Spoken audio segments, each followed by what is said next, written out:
Sa përgjegjës duhet të jenë vetë platformat, për shembull si TikTok për manipulimet të tilla, edhe pse reagimi i tyre vjen vetëm pasi dëmi është bërë? Kemi filluar të shikojmë progres nga TikToku që të jetë më proaktiv në mënyrë që të shikojë dhe të bëj fushat për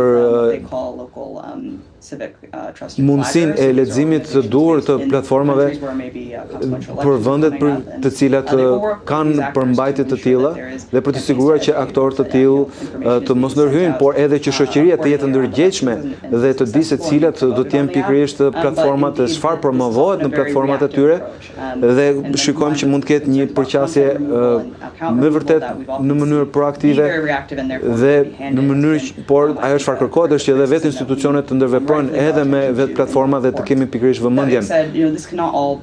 Duke thënë të gjitha këto, duhet të kemi pikërisht një platformë që kanë edhe interesat e tyre, që kanë edhe qëllimet e tyre tregtare, por që duhet të ndërveprohet në mënyrë demokratike dhe duhet të kemi një uri për të patur një reagim sa më të fortë që të jetë e mundur dhe që kjo duhet të jetë një përpjekje pan-europiane dhe që duhet patur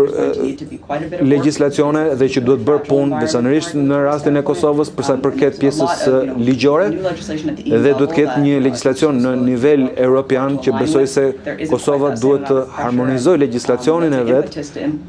dhe në mënyrë që ta ketë mundësi që të zbatoj dhe besoj se këto janë pikërisht fushat ku Kosova nuk duhet të jesh vetëm të mbështetet tek platformat dhe tek aplikacionet, por duhet të ketë pikërisht edhe rregullimin dhe njësitë e veta rregullatore në mënyrë që ato të bashkërendojnë gjithçka. Ju përmendet paksa legjislacionin, por a duhet përfshihet Kosova urgjentisht në arkitekturën e mbrojtjes demokratike të Bashkimit Evropian dhe çfarë do të sillte kjo praktikisht?